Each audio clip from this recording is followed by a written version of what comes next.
নমস্কার। আজকের খবরে আছে একাধিক বিস্ফোরক শিরোনাম যা আগামী দিনের রাজনৈতিক ও অর্থনৈতিক মানচিত্র বদলে দিতে পারে। কেন মুখ্যমন্ত্রী মমতা বন্দ্যোপাধ্যায় নির্বাচন কমিশনকে আক্রমণ করে বললেন বিজেপির ললিপপ হবেন না? কেনই বা এক তৃণমূল সাংসদ মুখ্যমন্ত্রীকে চৈতন্যদেবের উত্তরসূরি বলে বিতর্ক তৈরি করলেন? অন্যদিকে বিরোধী দলনেতা শুভেন্দু অধিকারী কেন হঠাৎ করে রাজ্য পুলিশের প্রশংসায় পঞ্চমুখ? রাজনৈতিক এই নাটকীয়তা শেষ পর্যন্ত কোথায় গিয়ে দাঁড়াবে? রাজ্যের রাজনীতি যখন এমন উত্তাল, তখন আন্তর্জাতিক মঞ্চেও বড় এক পদক্ষেপ। মার্কিন শুল্কের আশঙ্কায় কেন কাঁপছে ভারতের শেয়ার বাজার? আর মোদি পুতিনকে স্বাগত জানাতে শি জিনপিংয়ের প্রস্তুতি আসলে কোন নতুন সমীকরণের ইঙ্গিত? এছাড়াও আছে একগুচ্ছ গুরুত্বপূর্ণ খবর। মিড ডে মিল কর্মীদের নবান্ন অভিযান থেকে লক্ষ্মীর ভাণ্ডার প্রকল্পের নতুন নিয়ম, এমনকি নিয়োগ দুর্নীতি মামলায় তৃণমূল বিধায়কের বাবার বিস্ফোরক মন্তব্যে কেন নাম এলো মমতা অভিষেকের, সেই সব বিস্তারিত জানবো আমরা। এইসব প্রশ্নের উত্তর জানতে এবং বিস্তারিত খবর দেখতে আমাদের সঙ্গেই থাকুন। শুরু করছি আজকের খবরের বিস্তারিত বুলেটিন। বিজেপির ললিপপ হবেন না, নির্বাচন কমিশনকে তোপ মমতার। পশ্চিমবঙ্গের রাজনীতিতে নতুন করে শোরগোল ফেলেছেন মুখ্যমন্ত্রী মমতা বন্দ্যোপাধ্যায়।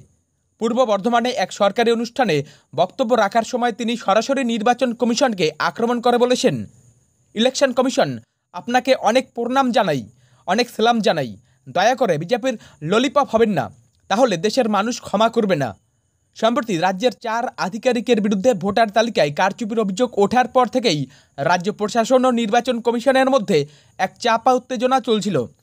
মুখ্যমন্ত্রী এই প্রসঙ্গে আরও বলেন যে নির্বাচন কমিশন যেন বিজেপির রাজনৈতিক স্বার্থ রক্ষা করতে গিয়ে নিরপেক্ষতা না হারায়। এছাড়াও তিনি ভিন রাজ্যে কর্মরত বাংলার পরিযায়ী শ্রমিকদের উপর আক্রমণ নিয়েও সরব হন এবং এই দুটি বিষয়কে এক সূত্রে গেঁথে আক্রমণ শুরু করেন। রাজনৈতিক বিশ্লেষকরা মনে করছেন এই মন্তব্যের মাধ্যমে আসন্ন নির্বাচনকে কেন্দ্র করে তৃণমূল কংগ্রেস ও নির্বাচন কমিশনের মধ্যে যে সংঘাত শুরু হয়েছে তা আরও তীব্র হতে পারে।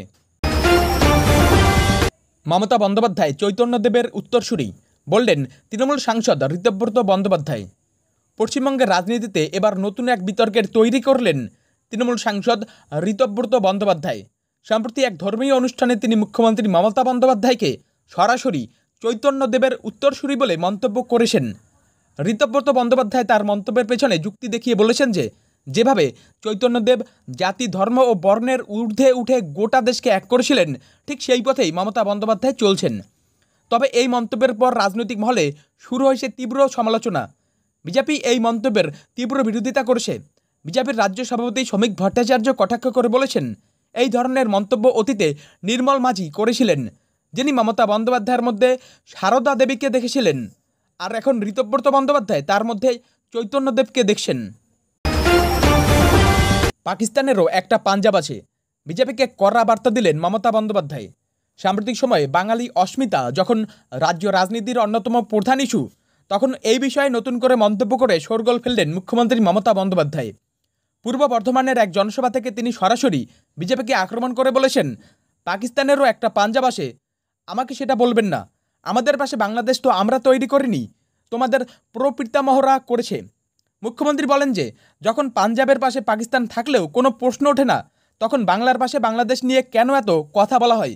তিনি 1947 সালের দেশভাগের প্রসঙ্গও টেনে আনেন। এছাড়াও তিনি ভিন রাজ্যে কর্মরত বাংলার পরিযায়ী শ্রমিকদের উপর হেনস্থা এবং বাংলাদেশি সন্দেহে পুশব্যাকের অভিযোগ নিয়েও সরব হন। রাজনৈতিক বিশ্লেষকরা মনে করছেন মুখ্যমন্ত্রীর এই মন্তব্যের মাধ্যমে আসন্ন নির্বাচনের আগে তৃণমূল কংগ্রেস এই ইস্যুটিকে রাজনৈতিকভাবে আরও শক্তিশালী করতে চাইছে। দক্ষিণ দিনাজপুরে 6টি আসন জেতার লক্ষ্য, তৃণমূলকে নির্দেশ অভিষেকের। 2026 বিধানসভা নির্বাচনের আগে তৃণমূলের সর্বভারতীয় সাধারণ সম্পাদক অভিষেক বন্দ্যোপাধ্যায় দলের জন্য এক নতুন লক্ষ্য নির্ধারণ করেছেন। তিনি দক্ষিণ দিনাজপুর জেলার 6টি বিধানসভা আসনেই জয় নিশ্চিত করার জন্য দলীয় কর্মীদের নির্দেশ দিয়েছেন। এই জেলার গুরুত্ব অপরিসীম, কারণ এটি বিজেপির প্রাক্তন রাজ্য সভাপতি সুকান্ত মজুমদারের জেলা হিসেবে পরিচিত। 2021 সালের বিধানসভা নির্বাচনের তৃণমূল এখানে 5টি আসনে জয়লাভ করলেও সম্প্রতি লোকসভা নির্বাচনে 3টি আসন বিজেপির কাছে হারায়। তাই অভিষেক এই হারের কারণ খতিয়ে দেখতে এবং গোষ্ঠীদ্বন্দ্ব দূর করার নির্দেশ দিয়েছেন।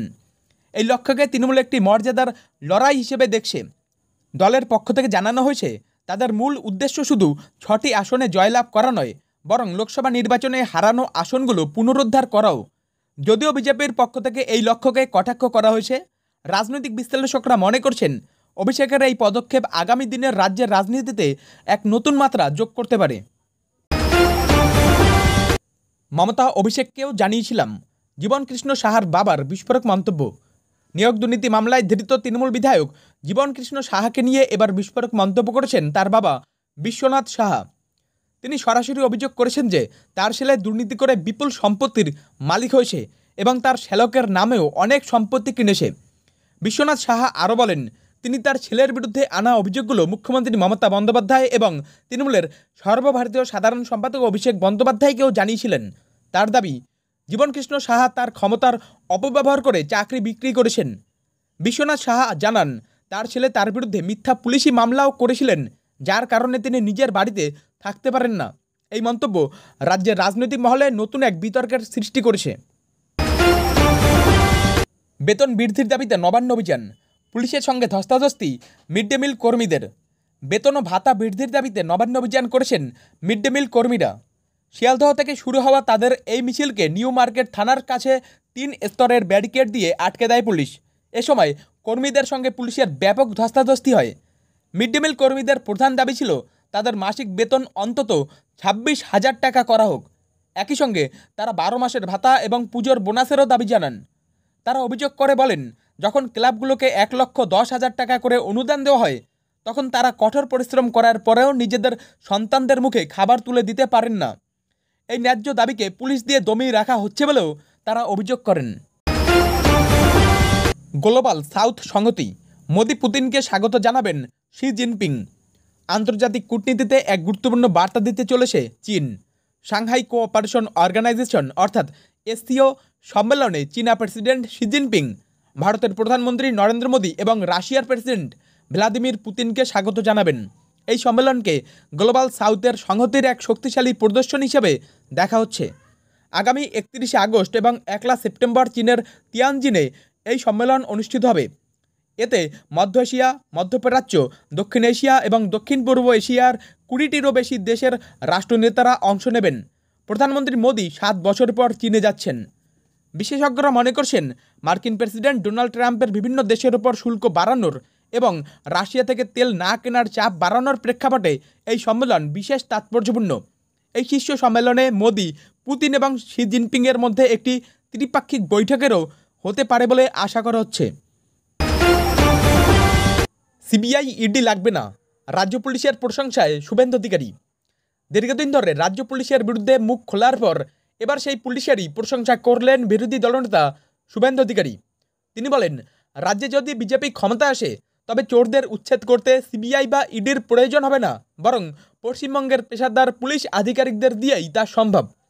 শুভেন্দু বলেন, পশ্চিমবঙ্গ পুলিশের মধ্যেই অত্যন্ত বুদ্ধিমান, শিক্ষিত এবং পেশাদার অফিসাররা রয়েছেন, যাদের বর্তমানে রাজনৈতিক কারণে কাজে লাগানো হয় না।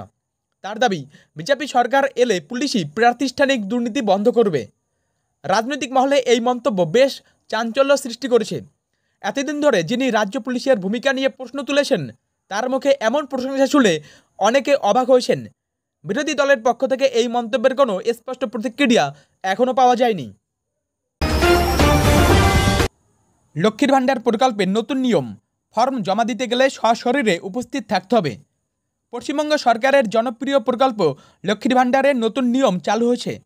এখন থেকে এই প্রকল্পের জন্য আবেদন করতে গেলে বা করতে হলে আবেদনকারীকে নিজে উপস্থিত থাকতে হবে। আবেদনকারীর পরিবর্তে অন্য কেউ তার ফর্ম জমা দিতে পারবেন না। এই নিয়ম পরিবর্তনের প্রধান কারণ হলো জালিয়াতি প্রতিরোধ করা। ফর্ম জমা দেওয়ার সময় আবেদনকারীর মুখাবয়ব এবং নথিতে থাকা ছবির মিল পরীক্ষা করে দেখা হবে। এই যাচাই প্রক্রিয়া সম্পন্ন হলে তবেই আবেদনপত্র পরবর্তী ধাপের জন্য পাঠানো হবে। এই সংক্রান্ত নির্দেশ জারি করেছে বাঁকুড়ার তালডাংরা ব্লক প্রশাসন। শান্তি প্রক্রিয়ায় ভারতের ভূমিকার উপর ভরসা আছে, মোদীকে ধন্যবাদ জানালেন জেলেনস্কি।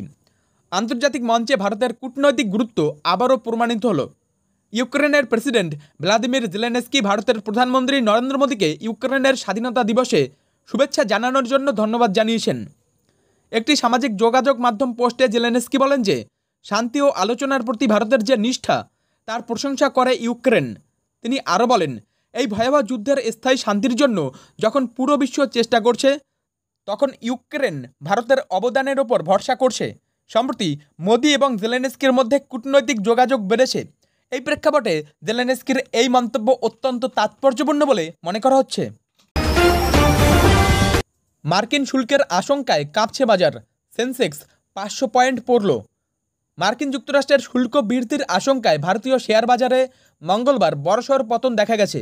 সেন্সেক্স প্রায় 500 পয়েন্ট নিচে নেমে গেছে এবং নিফটি 24,800 পয়েন্টের কাছে চলে এসেছে। বাজার বিশেষজ্ঞরা বলছেন, ডোনাল্ড ট্রাম্প প্রশাসনের পক্ষ থেকে শুল্ক বাড়ানোর যে নোটিশ জারি করা হয়েছে, সেই উদ্বেগই বাজারের এই পতনের অন্যতম প্রধান কারণ। এই শুল্ক যদি সত্যি কার্যকর হয়, তবে তা ভারতীয় রপ্তানির ওপর বড় প্রভাব ফেলতে পারে বা ফেলার আশঙ্কা করা হচ্ছে।